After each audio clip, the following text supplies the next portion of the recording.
Welcome to a special edition of the Buck Stops here, the official audio show of NotInHallOfFame.com. And I've got with me Jordan Dunlap. And Jordan, I've become a big fan of your YouTube channel. I just want to promote that first. J Dunlap, Dunlap TV. And there's so much great stuff on there. If you just tell everyone what it is, and then I think as soon as you do that, you'll see everyone will know exactly why I wanted you on the show today. Okay, cool. So as you said, my name is Jordan Dunlap, and basically what I do with my YouTube channel is I touch on a lot of topics concerning like Black history, but specifically like this podcast, just tell y'all that I have a YouTube series I've been working on since summer of last year. It's called Journey Through Jerseys, and basically what that is a YouTube series about the stories of the Negro Leagues. And the jerseys part is on the videos. I'm always wearing a jersey that represents a particular team or a particular Negro League player, and I'm just going into the stories of like how they were founded and like kind of like where if they play at a certain stadium, where's that stadium now, and that's basically kind of what I do with that series. And everything that actually we're both wearing baseball jerseys today. You got your World Series champion. I went with the Yomiuri Giants. Okay. Because, why not? Yeah, I have heard about like Asian teams too. As I'm doing research in Negro League stuff, that I have seen some stuff like that come up. Yeah, I actually got to see a game in Tokyo with this team a long time ago, probably before you came into existence, which shows how old I am. Oh wow! But so what was it like? What would you say the difference is between like American baseball and Tokyo baseball? Biggest difference I found right away is they're chanting nonstop. It kind of had that college football atmosphere. Okay. So there was a bit of that going on. I think that was the biggest difference for me.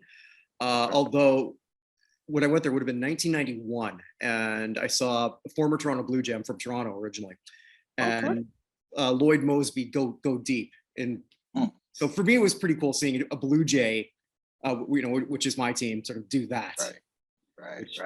Actually, speaking of Canada, because like a lot of times, like really when I started doing the series, I would just kind of go and search like a different state and just Negro League just to see what would come up. Because if you search Negro Leagues, like it'll give you like a little list of teams, but like there's always been like Black baseball teams that maybe they weren't necessarily part of the official Negro Leagues, but they were still kind of an important part of that story. And like sometimes I'd find little surprises. Like I found a Black baseball team in Montana. That was like probably my biggest surprise me. But specifically about Canada, I didn't find any Negro League team in Toronto, but in trying to remember, I think it was that found was one baseball team that was based in Canada called the Chatham All Stars. Okay. Yeah. And I think I saw that the Blue Jays actually wore their jerseys one day, or like they do. I think they do that every year. So just kind of give you a little history about Canadian baseball and its connection to, and like actually a lot of Black, a lot of players from the Negro Leagues I think actually went over to Canada for a little bit of time, like after they played the Negro League and stuff. Yeah, there's such a rich history of all of this. Actually, I just learned recently about a Black league in hockey league in Nova Scotia. Oh yeah. That I learned about that too last year. It was actually kind of a plan of mine to do a little, because like I have, other than Journey Through Jerseys, I also have another series I do called History of the Hoops, which is basically like that, but about like Black pioneers of basketball. And I kind of want to do one for like every sport. So like I definitely have an idea for hockey, and like I think the first one I'm probably gonna do it on is Willie O'Ree, because he's the first Black man to make it to the NBA. Yeah, and it's sort of interesting, like, because I'm actually a Canadian, so growing up, we didn't learn really anything about him. I didn't know about him until I was an adult. Wow. So I think, there's certainly a lot to sort of be done, but it's also weird too. Like growing up, not growing up, I would have been an adult then. Jerome McGinley of the Flames is, one of the greatest Canadian players. I don't remember ever thinking, well, he's the greatest Black player, but there's also that, I guess, a bit of a difference between Canada and the US. Not that we're some post-racial paradise, we're not, but I'd like to think we're a little more colorblind, maybe. But that might be a topic for another time. Another reason I really wanted to have you on, specifically, actually, is the Baseball Hall of Fame has announced 2 of their group of finalists. And the one that I really want to look at is the early baseball era, which this year has got 7 past Negro League players, or 6, and one person who was known for for his managerial prowess. It's been a long time. I'm trying to think. I think well over a couple decades since they've actually nominated any past Negro League player. I think they thought they were finished, incorrectly so. Before we went live, you and I talked about the one person who I've talked about that on my weekly Hall of Fame show, that I thought there was a lot of push for him. He was recently featured in the New York Times, and that's Buck O'Neil. And I'd like to get your take on why this should be the year he becomes a Baseball Hall of Famer. Well, I mean, for starters, when you're doing research on Negro Leagues and stuff, I feel like there's always like a couple names that will always stick out. There's Josh Gibson, Satchel Paige, John Donaldson, and a couple others, but one that sticks out a lot is Buck O'Neil, because he played for this team called the Kansas City Monarchs, which, again, if you're doing research on Negro Leagues, I want to say that's probably like the team that's going to come up. It's probably the most popular. Like, it was so popular that last year they had a whole Ford commercial with Jim Robinson. So, I mean, Buck was like, because I was doing a little background research on it myself just before this interview, and like, he was like the first Black head coach in the MLB. So like he might not have been the first Black player in the MLB, but he definitely broke a color barrier in doing that. And then if we're going to put players from the Negro League in the Hall of Fame, that guy, he's somebody who I feel like should have been inducted in there. I feel like I should have did it like when he was alive, actually. But I mean, I don't know what I don't know like exactly what the process was like back then, or like why exactly he didn't get inducted. But I think also too, he was on the actual committee, so it becomes almost a conflict of interest. And as I was doing my research on him, statistic wise, he might not have been the person to put in, but he became a living embodiment of the history of that league for decades. Like, he was the go-to for everything. And when you're looking at a veteran ballot, now it's not like when we're looking at a modern era ballot where you're really just looking at the body of work on the diamond for the most part. In this case, this is where you're looking at what he did as a player, as a coach, as a spokesman, a historian, an ambassador, everything. And just from every account, just the greatest guy. Yeah, that's what I've also read too. A lot of people who have had the opportunity to meet him just kind of always say he was really a really cool person and stuff. And that's kind of one thing that is a little bit that's what I'm looking for. It's a little bit frustrating, a little bit about when doing this Negro League stuff, because a lot of people that you do research on, unfortunately, are no longer here. I've been fortunate to meet up. I'm faced with friends. There's actually one guy that used to play in the Negro Leagues, but I was kind of one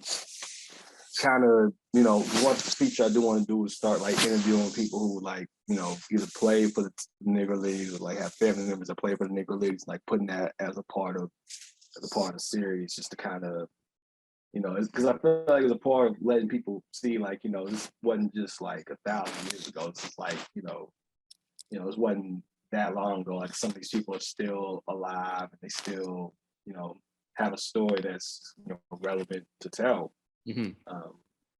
Especially given, and I think especially given everything that's happened in this past year with the the increased focus on racial issues and Black history and stuff. I definitely, and then given last year was the year when they made a decision to make the Negro Leagues, kind of like major league, to officially recognize them as such, which it always was. I mean, it's it's one of those things when that sort of happened. My first thought was, well, didn't we always sort of know that it was? But I think what also sort of helped is, and I don't know if you're like myself, and maybe when you're doing some research, then Baseball Reference and all the sports reference sites are such great tools. And now a lot of their stats are now available on that, just to make it so much more accessible than it ever used to be. That certainly helps. And sadly, had it not been for the events of 2020, I don't know that we'd necessarily be seeing these 7 men on this list. Maybe we would, maybe we wouldn't, I don't know. But if there's anyone I'm cheering for more than anyone of all 20, because there's another group, of course, it's got to be Buck O'Neil. I can't think of anyone who deserves it more. And that's not to disrespect any of the other 19 people. Yeah, of course. Yeah, I think, like I said, he's definitely deserved it. It's definitely long overdue. I would say it's long overdue. Yeah. Another name that I was not aware of him that much, John Donaldson. Yeah. 14 no-hitters, I read, and they believe he had over 400 wins. Right. Wow. How did he get left behind, do you think? It's probably a lot of different reasons, but I think, because, you also got to think too, like with the Negro Leagues, I feel like your average person, even sometimes your average baseball fan probably doesn't even have much of an idea. They just kind of know, like, okay, Jackie Robinson came in, he integrated the league, but they don't know, like, okay, well, before he integrated the league, he had to play in a different league because that's what the times were back then, stuff like that. So, like, a lot of people, and then, a lot of at the time that these Negro League players played, most of the coverage they got was in like Black newspapers, like, Pittsburgh Courier and, stuff like that. So, like, if you weren't reading those newspapers like that, then you probably wouldn't have really a big idea of like what was going on over there, and really wouldn't know about all the talent that existed over there. Like for instance, like Josh Gibson, they called him like the Black Babe Ruth, for example, and like I didn't even know he existed until like 2020, 2019, 2020. I didn't even know until then I didn't even know that he even existed. But like, just to give you some background, like I'm more like, I'm not like, I guess, the biggest baseball fan. I'm like a fan of the Braves because, been here and stuff like that. But, even being like a casual baseball fan, I knew about like Babe Ruth and stuff like that, And so like, it just kind of just goes to show you how big the reach of baseball is, like I guess I was more of a fan of it when I was a kid. But like I say, I'm still a big Braves fan. But yeah, no, it's like, even the casual baseball fan knows about Babe Ruth, but the casual baseball fan might not know about Josh Gibson. And he's said to have had more home runs than Babe Ruth, even more than Hank Aaron. Even like they said, he had like 800 home runs.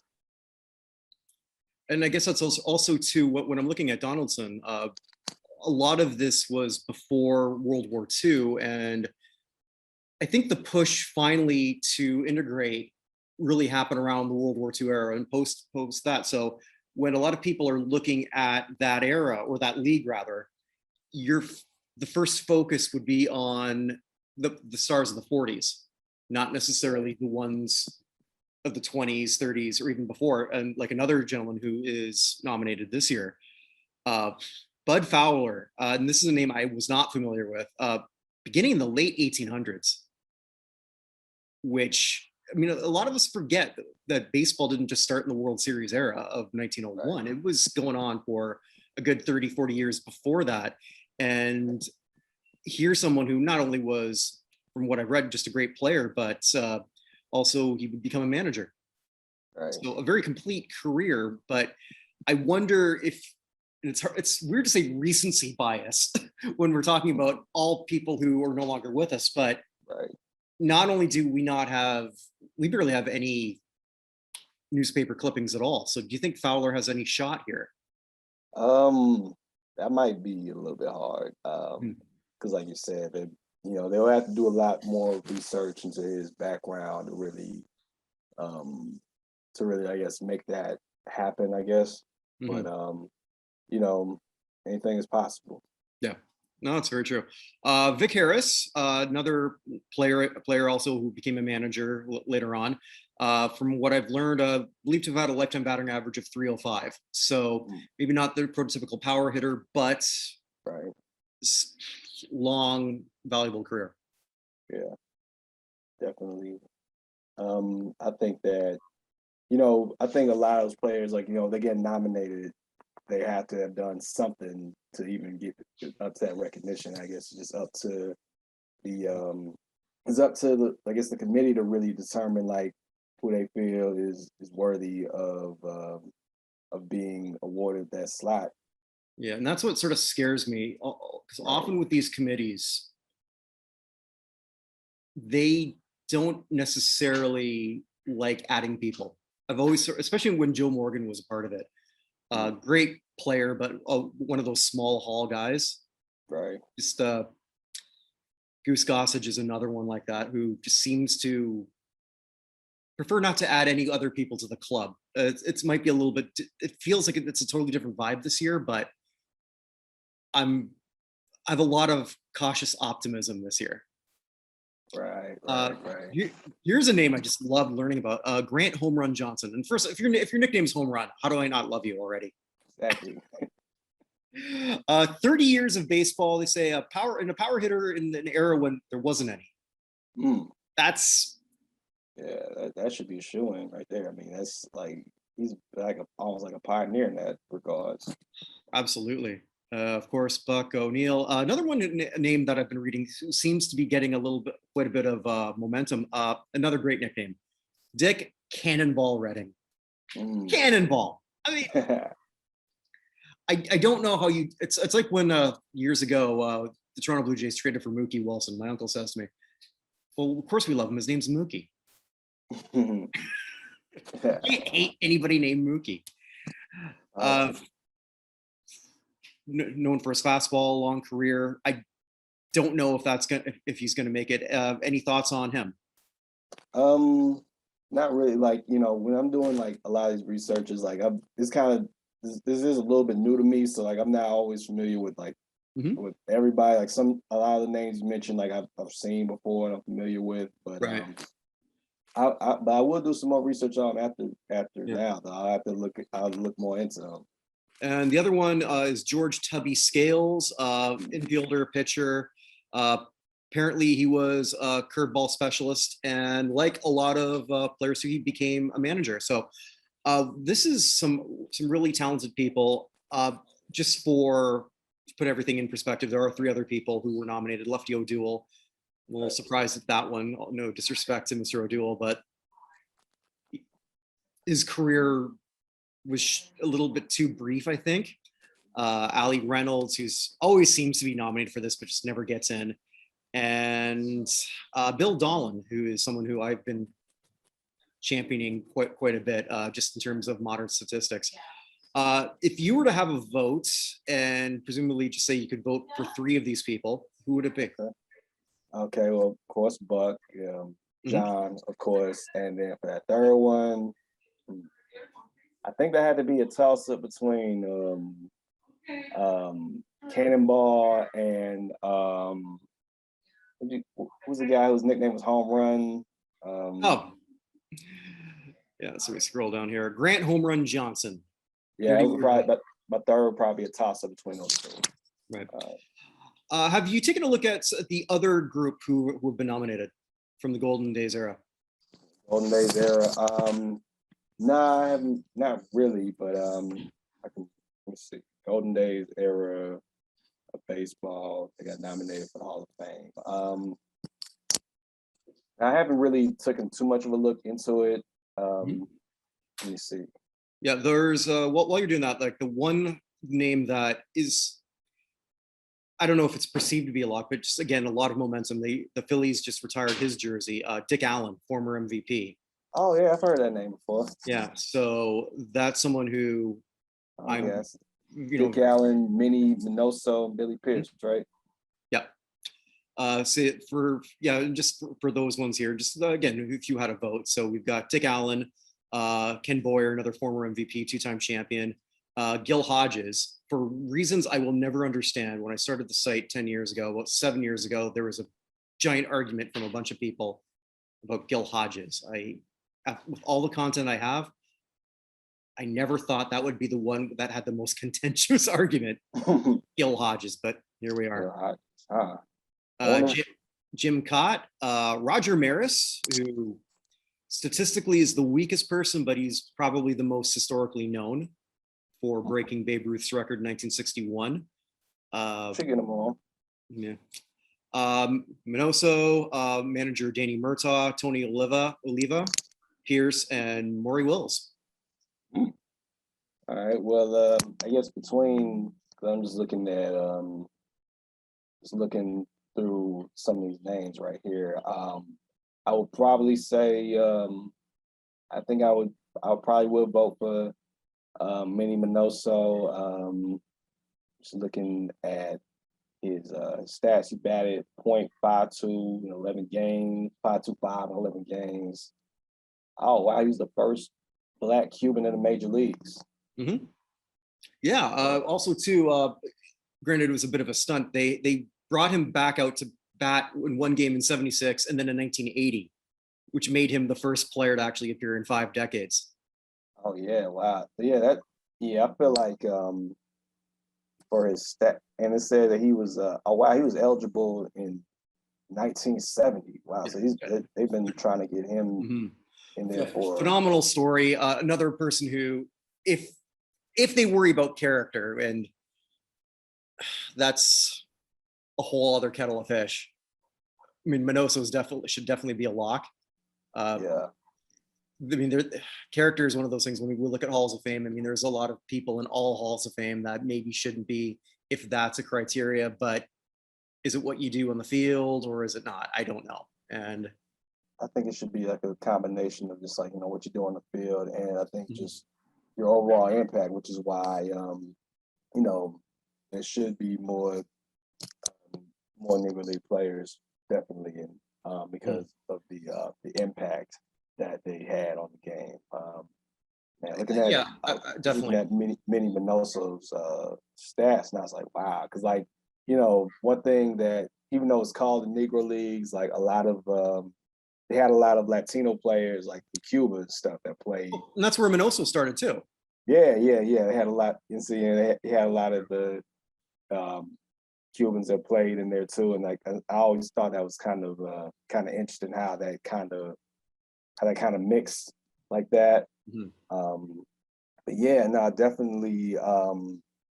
This makes me want to do a little more research into like some of these golden era players, because it's even though I focus on Negro Leagues on my series, like I think especially ironically, I feel like since I started the series, I think I started regaining my love for baseball that I had when I was a kid.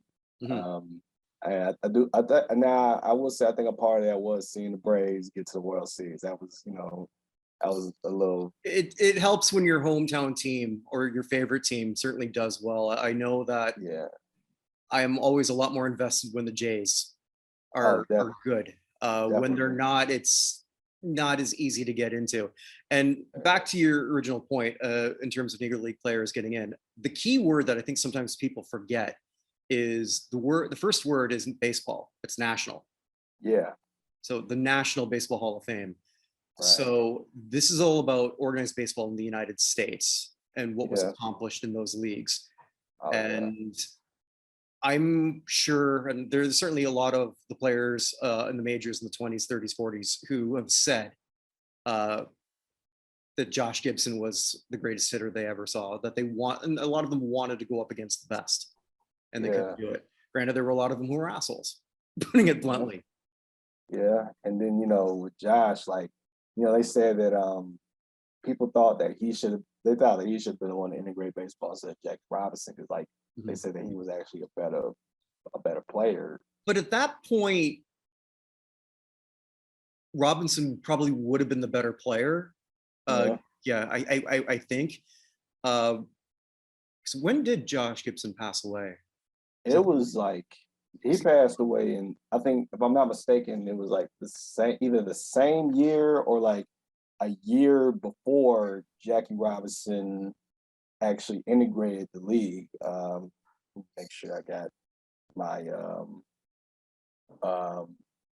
January 20th, 1947 is when he passed. All right, so that would have been about 6 months before.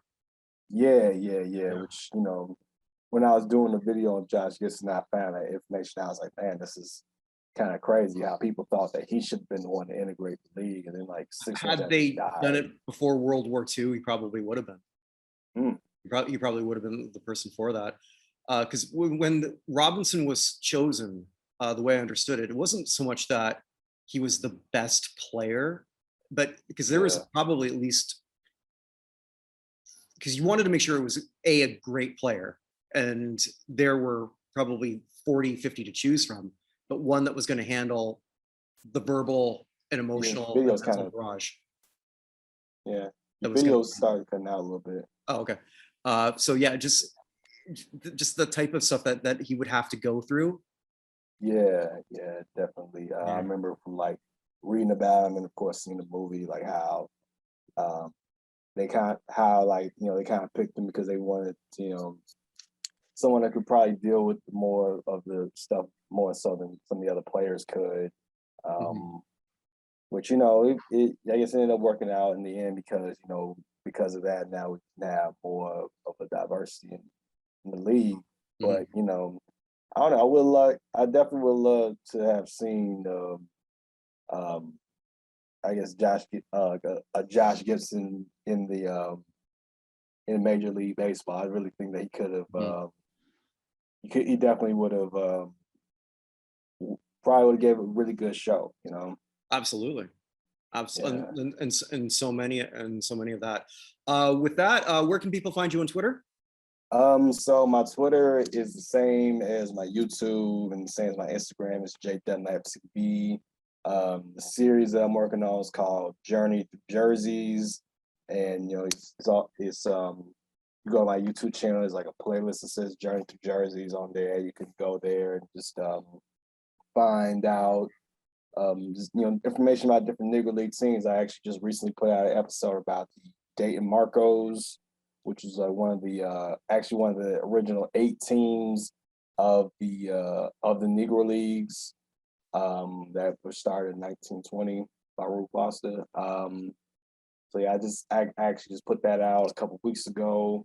So definitely check that out. And the next ones I'm planning on doing are ones on the Miami Giants and on the Indianapolis Clowns, which actually Hank Aaron used to play for. And so I'm hoping to get both of those in before the end of this year. But yeah, if people want to learn more about my series, I can definitely check me out on all platforms, J Dunlap TV. Okay, thanks so much for coming on. And with that, everyone stay safe. All right, thank you.